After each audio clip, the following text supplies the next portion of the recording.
네, 오늘 시편 기자는요, 우리 삶에 닥치는 고통이 은혜였다 고백합니다.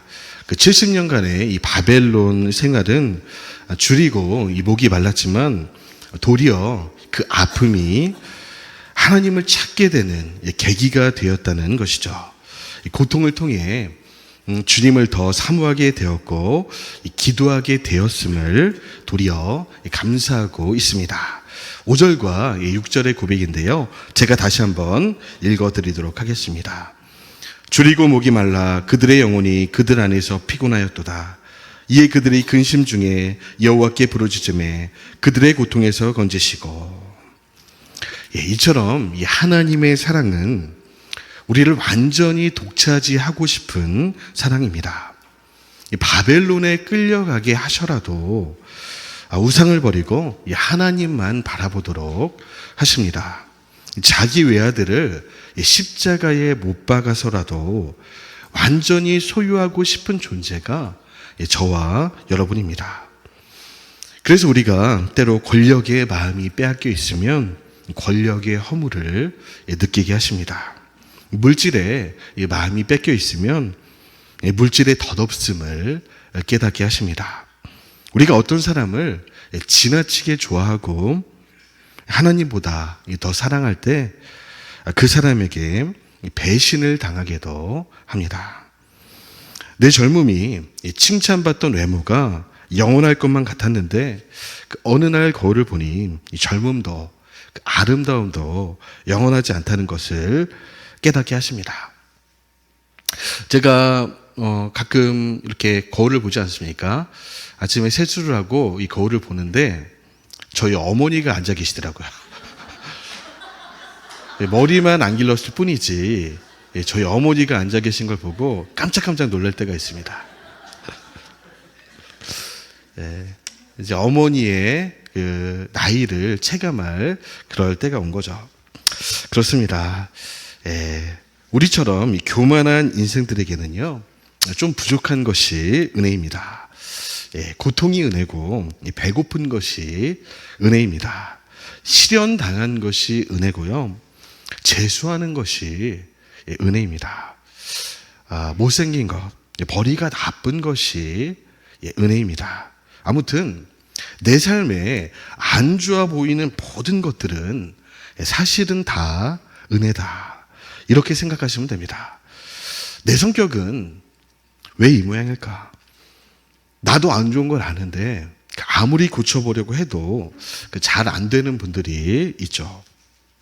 그런데 성경을 보면 성격이 나쁜 것도 은혜입니다. 그 야곱이라는 사람은 태생적으로 성격이 더러웠습니다. 그 야비하고 사기 잘 치고 욕심이 많습니다. 태어날 때부터 얼마나 욕심이 많은지 형의 발 뒤꿈치를 잡고 나오는 거죠. 반면에 그 에서는요, 사람이 매우 호방하고 남자답고 뒤끝도 없고 사냥도 잘하는 매우 호남형이었습니다. 그런데 하나님은 늘 자신을 일컬어 나는 에서의 하나님이 아니라 야곱의 하나님이다. 나는 영원히 이스라엘의 편이다. 이렇게 말씀을 하십니다. 그럼 왜 하나님은 야곱을 좋아하실까? 이유는 아주 심플합니다. 야곱은요, 하나님이 없으면 안 되는 사람입니다. 그랬기 때문에 야복 강가에서 기도할 때 이 천사와 싸우면서 은혜를 안 주시면 못 지나가신다고 이 천사를 협박합니다.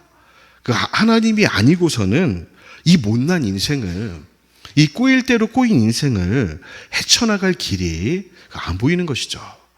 반면에요, 그 에서는 그의 인생에 뭐 하나 부족한 것이 없고 아쉬울 것도 없습니다. 그러니 하나님이 있든지 말든지, 장자권을 주든지 말든지, 아무튼 하나님과 관련된 것에 대해서는 일체의 관심이 없습니다. 우리 주변에도 에서 같은 사람들이 많이 있죠. 하나님 없어도 얼마든지 잘 삽니다. 자녀들도 잘 되고요. 그런데 교회는 절대로 안 나누는 사람들, 천국과 지옥이 있다고 아무리 전도를 해봐도 그 영적인 주제에는 도무지 관심이 없는 사람들, 예수님의 예자만 꺼내도 인상을 찌푸리는 사람들, 그들은 에서의 후예입니다. 이 땅에서 잠깐 흥황할지는 모르나 영원히 하나님의 대적이 되어 멸망하게 되는 거죠. 사랑하는 여러분, 우리는 야곱의 후손입니다. 다른 것은 다 없어도요, 하나님만큼은 없으면 안 되는 그런 사람들입니다. 우리 괜찮으시면 좌우 앞뒤 사람과 인사하겠습니다. 우리는 야곱의 후손입니다. 우리 뒷사람과도 우리는 야곱의 후손입니다. 네, 야곱의 후손님이 자랑스러우시죠? 네, 오늘 하나님은 이렇게 자신을 사랑하는, 사모하는 야곱의 후손들에게 한 가지 약속을 주시는데요. 오늘 본문 9절의 말씀입니다. 우리 함께 한번 읽어보겠습니다. 시작. 그가 사모하는 영혼에게 만족을 주시며 줄인 영혼에게 좋은 것으로 채워주심이로다. 우리 영혼이요, 간절히 하나님을 사모하면, 목마르다고 부르짖으면 좋은 것으로 채워주시겠다. 여기서 이 좋은 것이 뭡니까? 네, 우리 영혼에 가장 필요한 것, 바로 하나님의 영이신 성령님이십니다. 우리 예수님도 신약에서 같은 의미의 말씀을 하신 적이 있습니다. 누가복음 11장 13절인데요. 제가 한번 읽어드리겠습니다.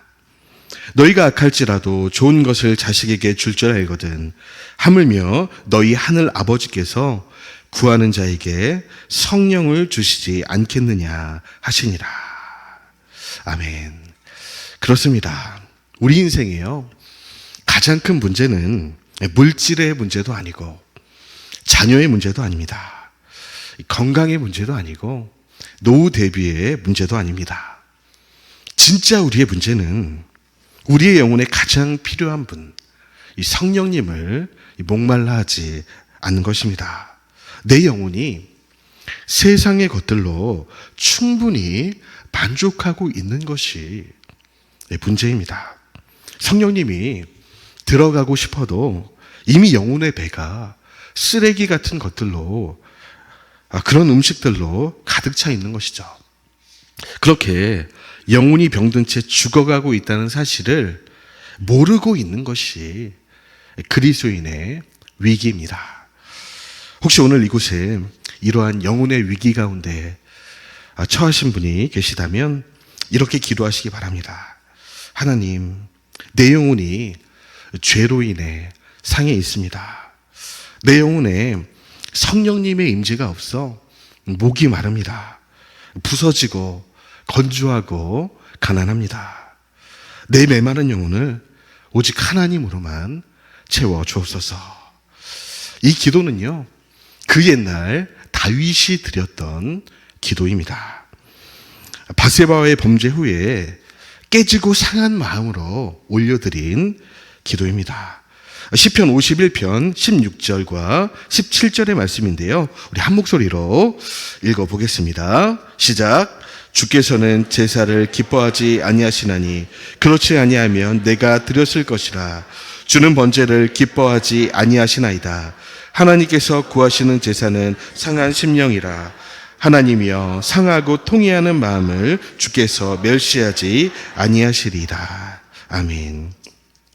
다윗은 깊은 회개의 과정을 통해 하나님이 나에게 진정으로 원하시는 것이 무엇인지 깨닫게 되었습니다. 그것은 상한 마음입니다. 이 상한 마음은 내가 죄인이라는 고백입니다. 의로운 삶을 위해 최선을 다해보지만 부족하기만 한 이 내 삶의 현실을 안타까워하는 마음입니다. 내 힘으로는 안 되고 성령님이 오셔야만 가능하다는 그러한 믿음과 기대입니다. 하나님께서 이 다윗을 사랑하신 이유가 바로 이것입니다. 그는요, 상한 마음을 간직한 사람이었습니다. 부족함이 있었고 이 불순종의 죄악이 있었지만 그는 그때마다 상한 마음으로 엎드렸습니다. 늘 가난한 심령으로, 애통하는 심령으로 주님께 나아갔습니다.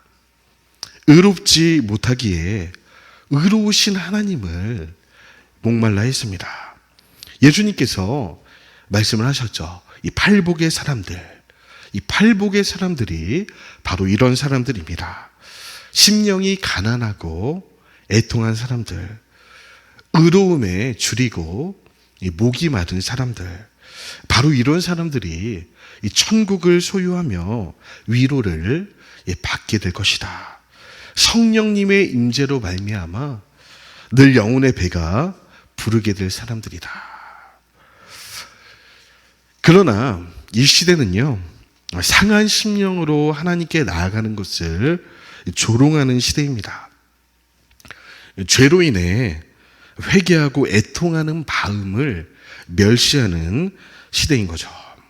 이 시대는요, 성경이 죄라고 명하는 일들을 피해라는 단어로 바꾸어 버립니다. 당신은 죄인이 아니라 피해자입니다. 당신이 여자로 태어난 것도 피해고 장애인으로 태어난 것도 피해입니다. 성소수자로 태어난 것, 마약을 하게 된 것, 살인을 하게 된 것도 불우한 가정에서 태어나서 어쩔 수 없이 그랬다는 것이죠. 이 피해를 당했으면 가해자도 있는 거죠. 여기서 가해자는 누구입니까? 네, 이 세상은요, 하나님을 가해자라고 말합니다. 나를 죄인이라고 규정하는 성경이 곧 가해자라며 비난하는 거죠.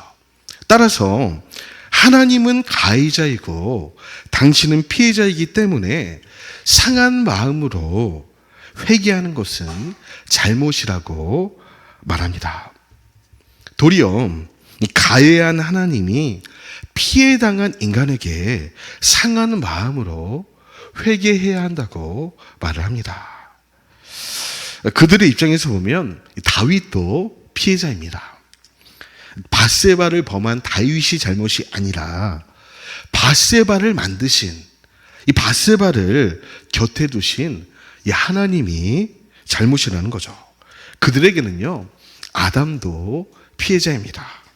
그깟 선악과를 따먹은 것이 무슨 죄가 되냐. 탐스러운 선악과를 만들어 놓고는 먹지 말라고 겁박한 하나님이 좀 너무한 것 아니냐. 이 범죄 유족죄, 이 범죄 방조죄 아니냐. 실제로 이 많은 복음주의 교회들이 이러한 세상 풍조를 따라갑니다.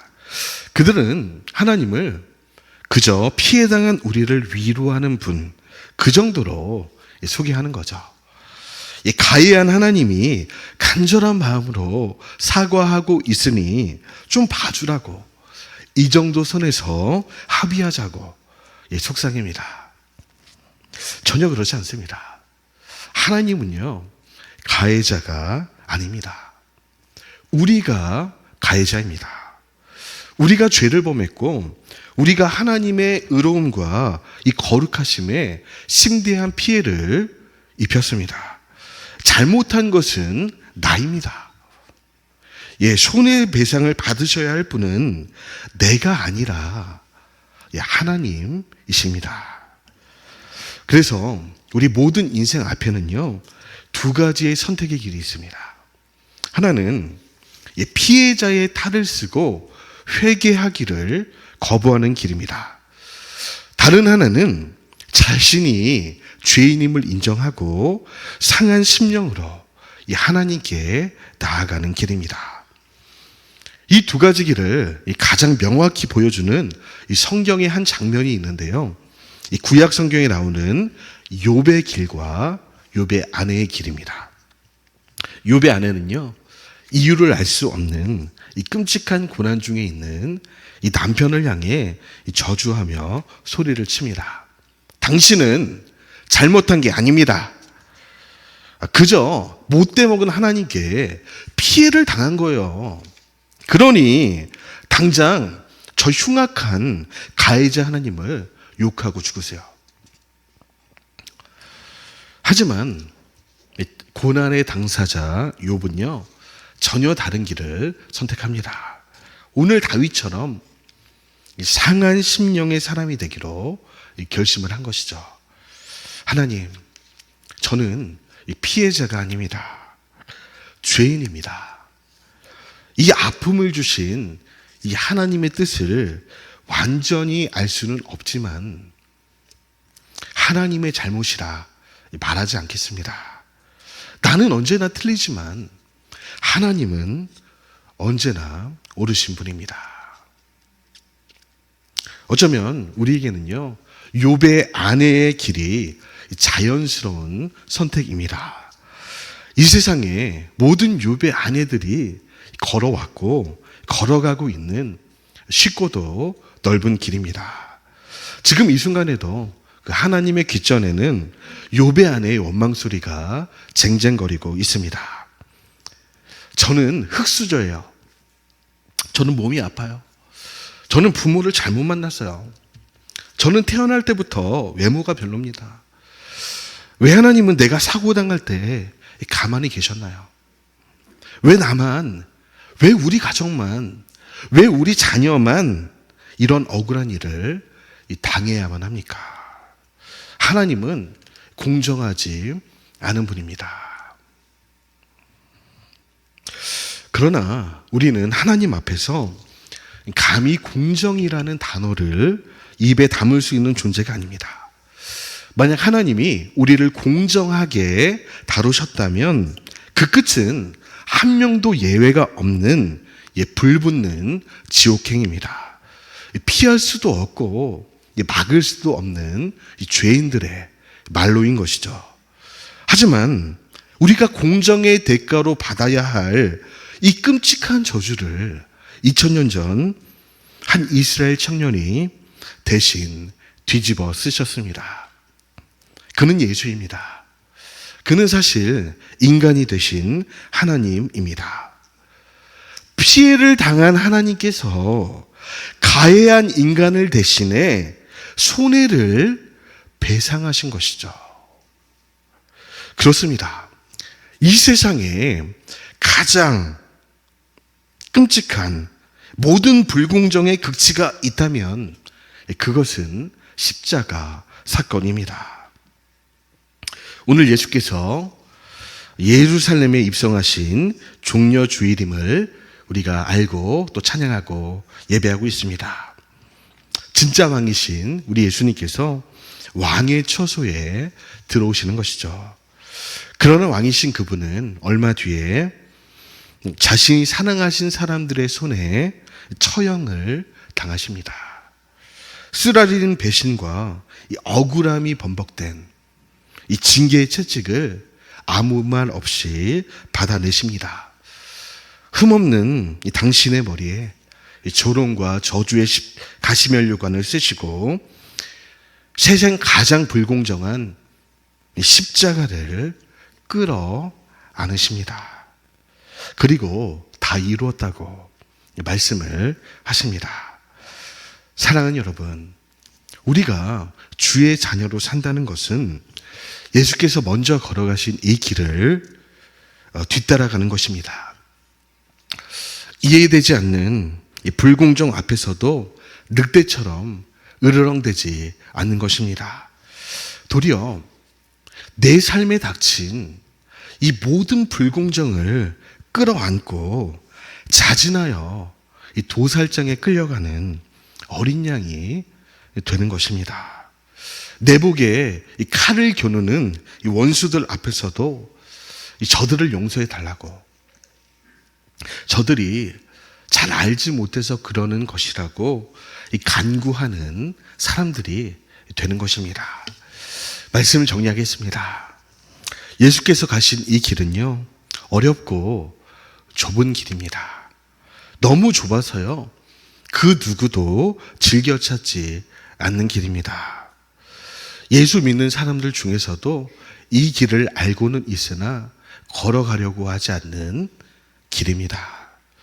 그럼에도 불구하고 우리가 가야만 하는 길입니다. 이 좁은 문, 이 좁은 길 끝에서만이 예수님이 우리를 기다리고 있기 때문입니다. 기도하겠습니다. 하나님, 이제 종려주일이 지나면 예수님은 고난의 길을 지나 이 불공정의 극치인 십자가 위에 매달리게 될 것입니다.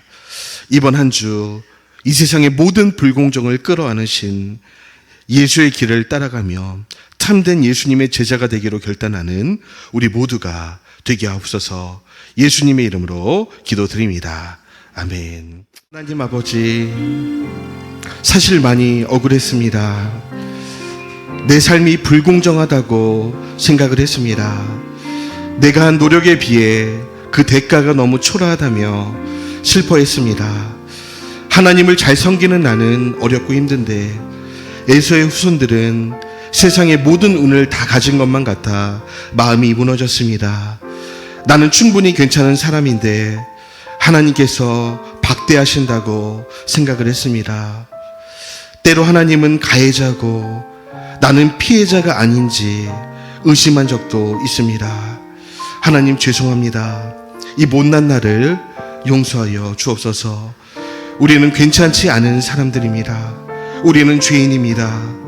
이 시간 상한 마음, 죄인의 마음, 통회하는 마음으로 나아갑니다. 욥의 아내가 아니라 욥의 길을 걸어가기로 다짐합니다. 그 좁은 길 끝에서 우리를 만나 주옵소서. 이 시간 우리에게 주신 물질 중 일부를 주님 손에 올려드립니다. 이 예물이 쓰여지는 곳곳마다 넘어지고 쓰러져 있는 욥의 아내들이 복음을 듣고 회개하는 역사가 일어나게 하옵소서. 주의 몸된 교회가 힘있게 세워지게 하옵소서. 그렇게 역사하실 주님께 감사를 드리며 이제는 우리 구주 예수 그리스도의 은혜와 하나님의 사랑과 성령님의 감화 감동 충만 역사 교통하심이 이 자리에 함께 모여 우리 삶에 닥친 모든 불공정을 끌어안고 살아가기를 다짐하는 주의 권속들 머리 위에 고통하는 전쟁 피난민과 현지 교회들 위에 전쟁 중에도 예수의 길을 따라 복음을 전하는 중동 선교사님들의 가정과 자녀들 위에 지금부터 영원까지 함께 하시기를 간절히 축원하옵나이다. 아멘.